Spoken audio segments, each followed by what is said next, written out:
excited and you're on fire.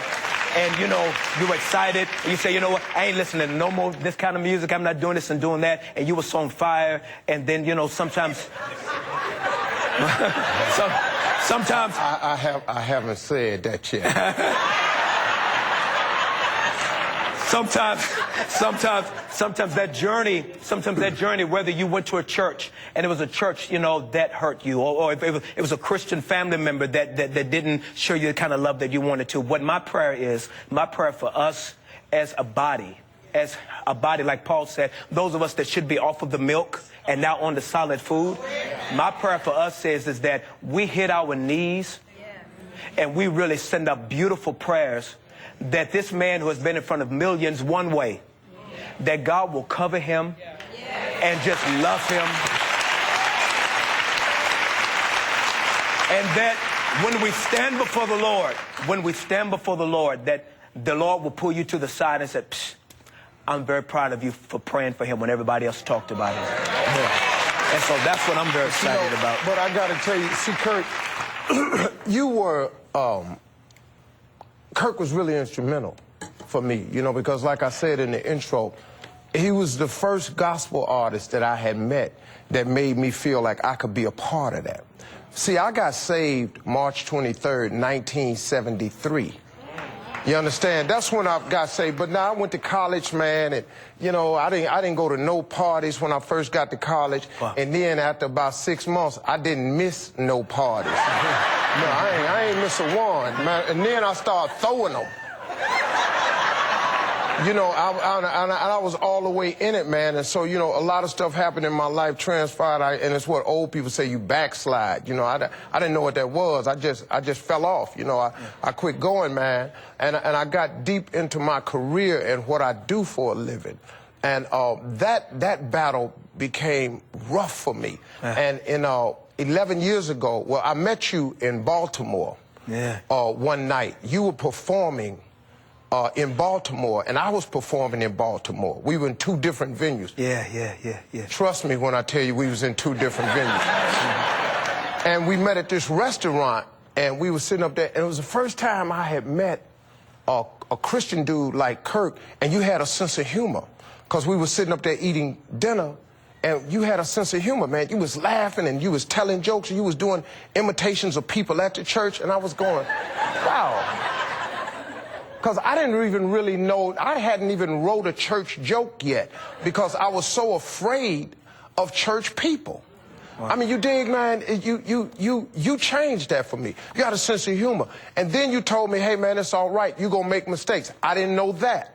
I didn't know church people made mistakes. Wow. I had been set up the whole time. You got to believe this how it worked now. We believe you, but Steve, we believe you. There are people in this room and people watching that were raised in certain denominations that if you wore a certain lipstick color, you were going to hell. There are certain people that are watching. See. So you're not by yourself, my dog. What I hate is that we put y'all on certain pedestals and make y'all exceptions. It's a lot of people in this. There are pastors and choir members in this. I mean, all over this world, that they were taught bad theology, and they were not given the fullness of Scripture. We were not taught that when you get saved, salvation solidifies you for eternity. But what we were not taught is the process called sanctification. We were not taught sanctification. So see, we were not taught. See, some of us went to churches that when you come to the altar and you slob and speak in tongues, that's it. And everything's supposed to be over. But if you got girl problems, if you got boy problems, if you got both problems, whatever problems you got, if you don't get up, and as Paul says, be transformed by the renewing of your mind, all you're going to do is get up sweaty with stinky breath. That's it. And so what I'm glad about is that we are now enjoying your sanctification process. And this is what I want to say to you. What I want to say to you is, because there's no secret about my sin. I've been very transparent about a lot of my sins. And let me tell you, they were sins. They were sins. They were not shortcomings at all. They were sins. Yeah, all the way in. Yeah. They were sins. I lived in sin. I was doing gospel music, and I lived in sin. And I did not like the life I lived. But I was in sin. I was in sin. And it wasn't until I acknowledged acknowledged it as sin, that God can meet me. Because guess what? Guess what? Guess what? A doctor can only heal what we reveal. You see what I'm saying? You see what I'm saying? See, if you go to a doctor's office, see, you got to play a part, Steve. When you go to the doctor's office, the first thing he's going to say is, tell me where it hurts. So that means that you got to play a part. Yeah. He ain't going to be feeling all on you. If he feeling on you, he nasty. He need to be doing something else anyway. If he feeling all on you. Yeah. If he say, tell me, he going to say, tell me where it hurts. And then you got to be able, and if you say nothing, I'm fine, then guess what? You're going to leave out sick. But what I'm proud of you, man, is you saying, God, against thee and thee only am I jacked up, and only you, the chief physician, the chief doctor, can make Steve right again. And I'm so proud. But see, man, here's what helped. Here's how you help me, and here's how you help a lot of people. And this is the type of person I want to try to become. You dig? It's like this here. Okay, when you talk to Christians, and you know, man, there's a lot of people. Everybody come from a church. Everybody. Ain't nobody. I know all the rappers I know come from the church. Come from church. But what happened is when you meet church folk, you talk only about the washed up part. I've been washed, and you discuss the washed up part. And you talk about this. Well, the dude that got dirt on him, maybe he got so much dirt, he's so far away, he don't really see himself being that spotless. You know, y'all robes be squeaky white. You know, well, mine is pinstripe. I got pimp gold on it. There's some dirt on the hem. I ain't been to church in a while, but you talk about only the washed up part. What you did to me was, you told me about the part before you got washed up. Because that's the part I was in. See, I was in the unwashed up part. You understand? Like, I don't never tell nobody I'm all the way right. Because I don't know I ain't met that person yet. Me either. But when you told me about the part where you wasn't washed up, then I started listening. Because now, you wasn't washed up, but you got a little cleaned up, but you still tripping. Okay, I can do that. Wow. See, I can do that. I cannot do the squeaky clean, washed up dude routine now. Because, dog, I'm out here wilding for real. You know, I was on tour, man. My life, man, it was crazy, man. Man.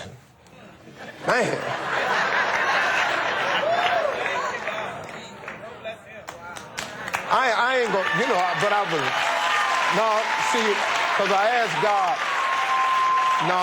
I asked God not to let me cry this trip. Because every time I come on this show with Donnie, man, Donnie be just breaking me up so bad. But you know, man, it's like when you're saying something you ain't used to saying, it's a relief. Oh, man, it's just, man, I mean, you know, man, I'm here.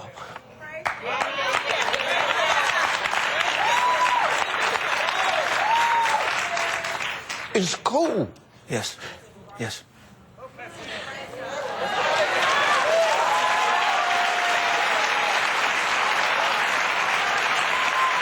I wish it was more people like you. I wish it was more people like Donnie.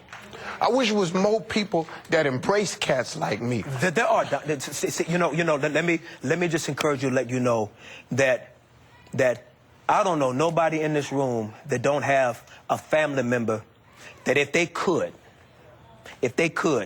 they would put that family member in that back bedroom, that far back bedroom, and lock that door, and never let that crazy uncle ever out.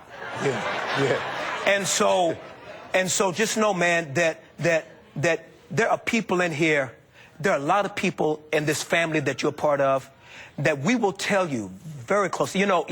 See, here's my problem. My problem is that you got bad politicians, you got bad police officers, but we're still voting and we're still stopping at red lights.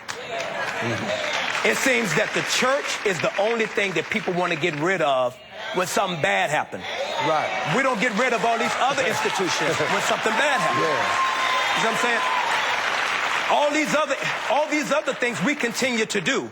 So what I'm saying to you is that I believe that the more you sing all of this holier than thou stuff fall, you're going to see more people like all these beautiful people out here that are standing up saying the church is a hospital.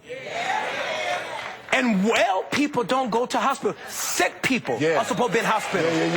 And I want to let you know, my brother, that you got me and you got 1 million people. You got an army, my dude. Well, you know, see, I'm gonna tell you, and you know, and that's very real, because you know I've been going through a lot lately with my family, man. You know, I was getting, my reputation and stuff was getting ate up for early part of this year over just a vicious attack, and I didn't understand where it was coming from, and I didn't even know how to fight it, because how you fight something, you just going, okay, what, that ain't what I did, that ain't who I am, but it just keep coming. I ain't going into it, but a lot of people, I've been going through something. Got you. That's when I learned that what you saying is true. Man, I can't tell you the emails I got on steveharvey.com. The people that I don't even know that were stopping me in the airport going, hey, man, keep your head up. God know the truth about you. Man, we love you. Man, we praying for you. Prayer got me through this.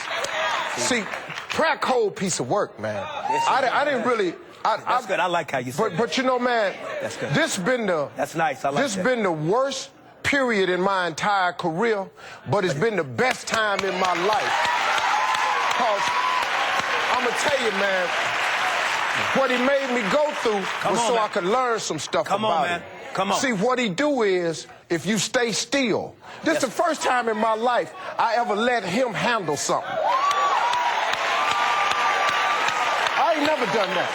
Hey, dog, because look here, man, I'm a fighter for sure. You say something to me, I say something back. I got a microphone. I talk to 7.5 million people every morning. You want to do me, I'll do you. But Bishop Ullman told me, he said, the reason this is happening to you now is because God know you to handle it the wrong way 5 years ago.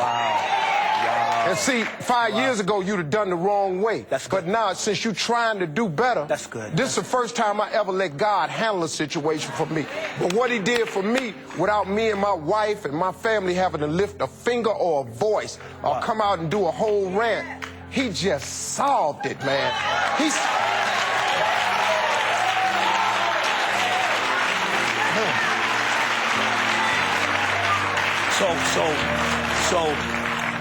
So I need for you to know, man, that people are so excited about seeing you sit in this seat.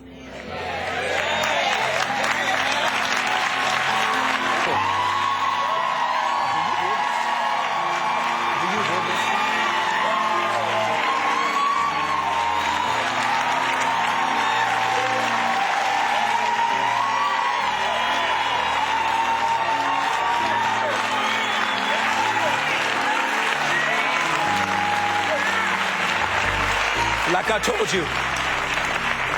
I told you, Jesse had several sons, and Jesse thought that all of the boys that looked strong and all the boys that looked apart,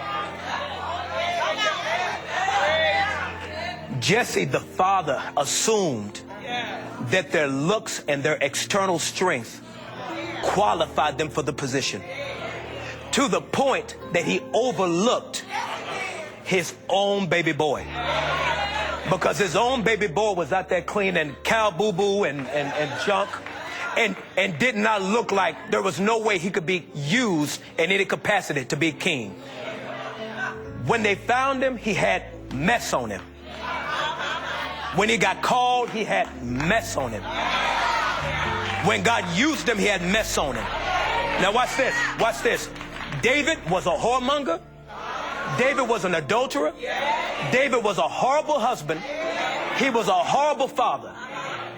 But somewhere in the text, it says that David was a man